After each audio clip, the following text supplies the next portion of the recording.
এবারে আমরা দেখব হানাফি মাযহাব কি বলে। এদেশের মানুষেরা হানাফি মাযহাব মানে, ভাইয়েরা আমার, যদিও আল্লাহর রাসূল কোন মাযহাব তৈরি করেন নাই, ইমাম আবু হানিফা রাহমাতুল্লাহ আলাইহি নিজেও কোন মাযহাব তৈরি করেন নাই, মুসলিমদের আলাদা কোন মাযহাব নেই। মুসলিমদের মাযহাবের নাম ইসলাম, মুসলিমদের তরিকার নাম ইসলাম, মুসলিমদের আকীদার নাম ইসলামের আকীদা। আজকে মুসলিম জাতিকে বিভিন্ন দলে দলে ভাগ করা হয়েছে। কেউ হানাফি, কেউ শাফি, কেউ মালিকি, কেউ চিশতি, কেউ কাদেরি, কেউ নকশবন্দি, কেউ মুজাদ্দিদি। এই ভাগগুলো আল্লাহর নবী করে যান নাই, এমনকি যেই ইমামদের নামে এই দলগুলো তৈরি করা হয়েছে তারাও করেন নাই। যদি প্রশ্ন করা হয় ইমাম আবু হানিফা রাহমাতুল্লাহ আলাইহি কোন মাযহাবের ছিলেন, আপনি কি বলবেন? ইমাম আবু হানিফা রাহমাতুল্লাহ আলাইহি কোন মাযহাবের ছিলেন? ইমাম শাফিঈ কোন মাযহাবের ছিলেন? মাযহাব তো ওনাদের নামে পরে তৈরি করো, ওনারা কোন মাযহাবের ছিলেন? ওনারা যেই মাযহাবের ছিলেন তার নাম রাসূলের মাযহাব। সাহাবায়ে কেরামদের মাযহাবের নাম ছিল কি? রাসূলের মাযহাব। আজকে মুসলিম জাতি আকীদা মানে আশআরী মাতুরিদি, মাযহাব মানে হানাফি শাফি হাম্বলি মালিকি, আর তরিকা মানে চিশতি কাদেরি নকশবন্দি মুজাদ্দিদি। এরপরে মুসলিমদেরকে হাজার হাজার ফেরকায় বিভক্ত করে আজকে ছাগলের মতো মার খাওয়ানো হচ্ছে। অথচ মুসলিমদের বলা হয়েছিল মুসলিমদের একজন ইমাম থাকবে।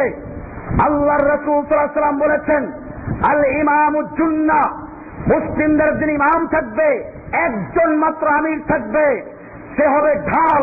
ইউকাতালু মিন ওয়ারাইহি, ঢালের আড়ালে যেরকম যুদ্ধ করে মুসলিমরা তেমনি ভাবে একজন ইমাম একজন আমিরের অধীনে ঐক্যবদ্ধ হয়ে মুসলিমদের পক্ষে আর শত্রুদের বিপক্ষে যুদ্ধ করতে থাকবে।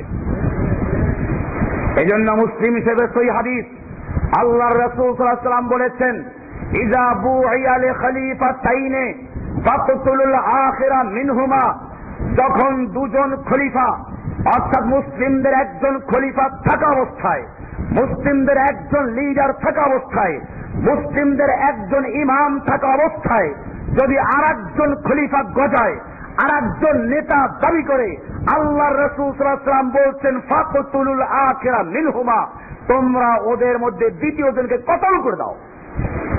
মুসলিম হিসেবে হাদিস মিশকাতের বাবুলে মারাওয়াল কদে অনেকগুলো হাদিস আছে, সেখানে পরিষ্কার বলা আছে আইয়াম্মা কানা, সে ব্যক্তি যত বড় বুজুর্গ হোক, যত বড় পীর হোক, যত বড় আলেম হোক, যত বড় মুহাদ্দিস হোক, ইসলামে ফেরকা তৈরি করার সুযোগ নেই, তোমরা তাকে কতল করে দিয়ে ফেরকার নিষ্পত্তি করে দাও।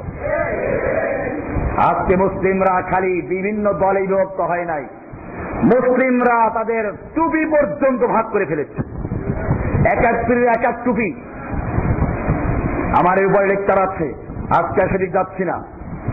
একটা লোক ছাগল রাখতো, 3 মালিকের ছাগল।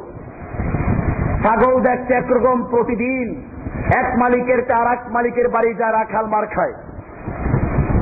এবারে রাখাল চিন্তা করলো প্রতিদিন মার খাওয়া যাবে না, আর কত মার খাবো।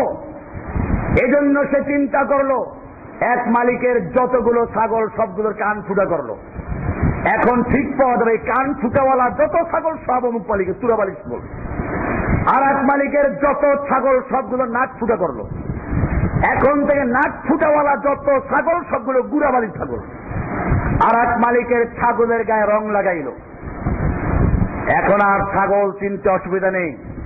ঠিক তেমনি ভাবে মুসলিম জাতির একক ইমামতকে খ্রিস্টানরা চুরি করে, তারা একজন পোপের নেতৃত্বে চলে, আর মুসলিম জাতিকে চিশতিয়া, কাদেরিয়া, নকশবন্দিয়া, মুজাদ্দিদিয়া হাজারো ফেরকায় বিভক্ত করে দিয়ে এরপরে তাদেরকে চিনা যায়। সেজন্য কারো টুপি পাঁচকল্লি, কারো গোল, কারো লম্বা টুপি পর্যন্ত ভাগ করেছে, পাগড়ির কালার পর্যন্ত ভাগ করে দিয়েছে।